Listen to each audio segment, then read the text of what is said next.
Okay, this problem's a little bit different. Uh, equation of a circle. Let's write down what the equation of a circle is. They call it the center radius form, but it's just basic equation of a circle. It's r squared equals x minus h squared plus y minus k squared, where r is the radius of the circle, and this h and k, it's an ordered pair, and that is the center of the circle. So whatever those numbers are, that's the center of the circle. So let's take a look at this. The center is 10, 1, so what's the h? It's 10, and the k is 1. Right? That's the center of the circle. The radius is 1. So now we just plug stuff into this formula. The radius is 1, you put it in here. Put it in for the 1 or the r. So it's 1 squared. 1 squared is just 1. We can just write it like that. And now we're going to finish off the rest of this equation. So it's going to be x minus the h. What is the h? It's 10. And then you square it, because that's what your equation tells you to do. Plus y minus k. So you just put a y there, minus k. What is k? That's the y part of that point, the center of the circle. That's a 1. You square that, because that's what the equation tells you to do. That's all you have to do. Okay, the next two still have to do with circles, but a little bit different. This time you have to graph the circle. So here's the equation that they give you, and you have to realize what that equation is telling you. That equation is telling you the center of the circle, and it's telling you the radius of the circle. So if you look at this, it's x minus 0. Remember the hk was the center? So x minus 0, so the center is 0. Y minus what? It's a 1. Alright, so that's the center of the circle at 0, 1. What is the radius? It's not 36. Remember, this is r squared. So if r squared is 36, then r is just 6. Put a couple more marks on here. And let's see what we can do. So the center of the circle is at 0, 1. Let's make that a different color. So 0, 1 would be right here.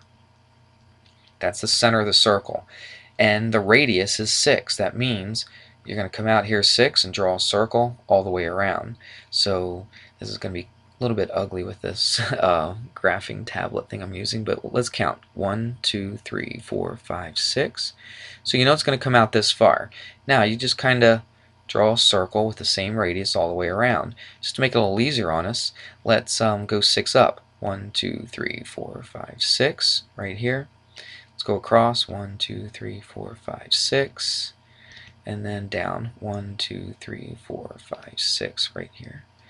Doesn't look like I drew those exactly to scale, but alright, don't laugh.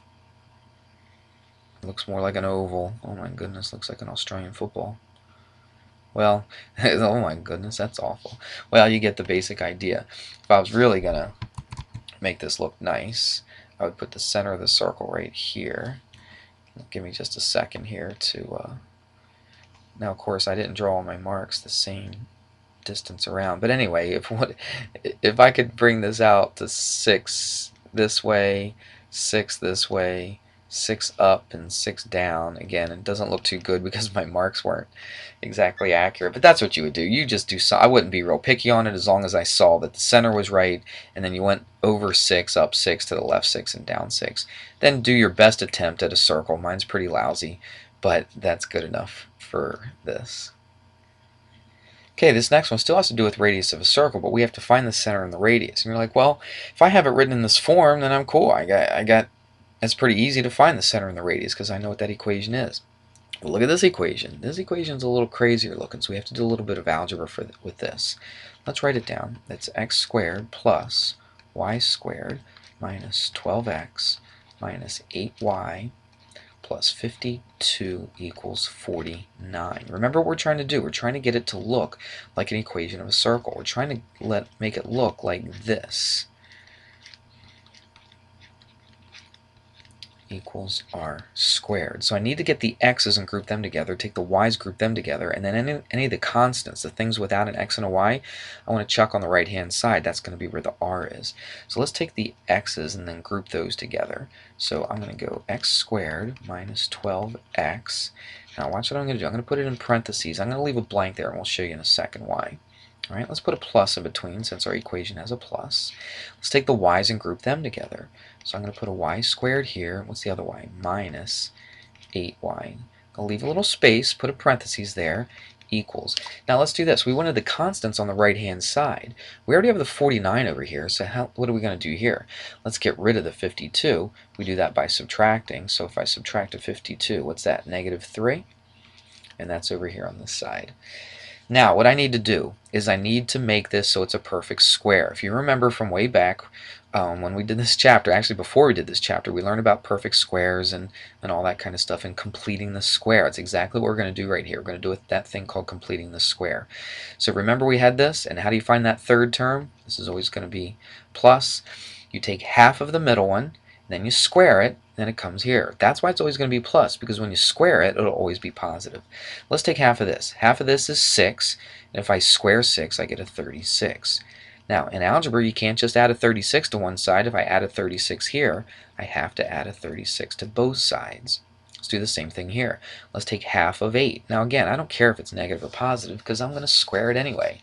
So half of 8 is 4, and if I square 4, I get a 16. Remember, if I add a 16 to one side, I have to add a 16 to the other side.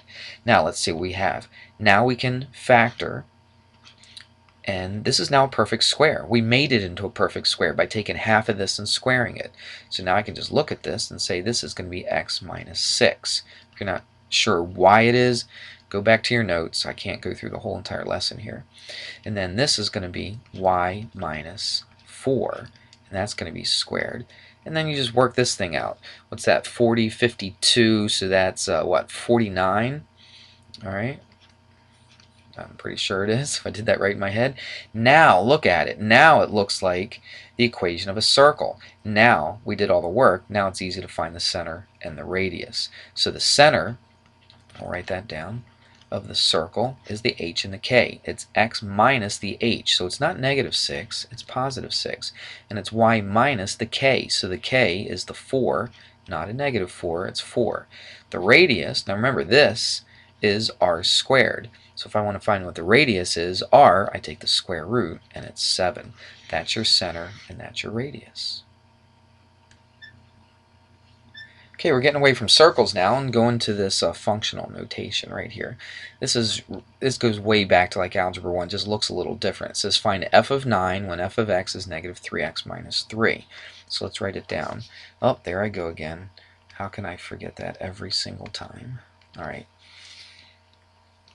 Let's get rid of that. Okay, so f of x is negative 3x minus 3. It says find f of 9. So what do we do for f of 9? F of 9 means we just take that 9 and replace it with this x. It's just a simple substitution is all it is. Make sure we do order of operations. That's negative 27 minus 3, and that's negative 30. Okay, number 8 is basically the same thing. It's just you're doing the same thing. You're just adding a couple things together. You have two functions though. Watch, you have an f function and a g function. It just happens to be in this problem that you're just putting the same number in for both of them. It's not always going to be that way, but in this problem it is. So let's do this. I won't write the thing down again, but we're just taking the 5 and putting it in for the f function. So f of x equals x plus 1 or 5 plus 1. It's easy. So that f of x is equal to 6. Or f of 5, let's do that. F of 5 is equal to 6. Now we want to find g of 5. And in fact, let me put that, and I should have put a 5 right there as well. So g of 5, what are you putting in? You're putting a 5 in for the g. So you got a negative out in front, then you're going to put a 5 in for that x, and then minus 3. That's negative 5 minus 3, which is negative 8. That's g of 5. Now what are you doing to these two? You're adding them together. So it's just 6 plus negative 8, or 6 minus 8, which is just negative 2.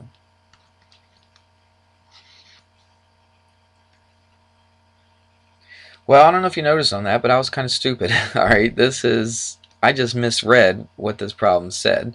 The scan's pretty bad. That's an equals, and this actually looks like a minus right here, but I re-looked at the test, the original, and that's a plus. So this is plus 3. So it's the same thing. It's put a 5 in for this, and you do get a 6. Put a 5 in for this, so 5 plus 3 is 8, and so you get 14, not 2 like I said. I just did not read the problem very well. Alright, let's go to number 9. Okay, let's do the last one.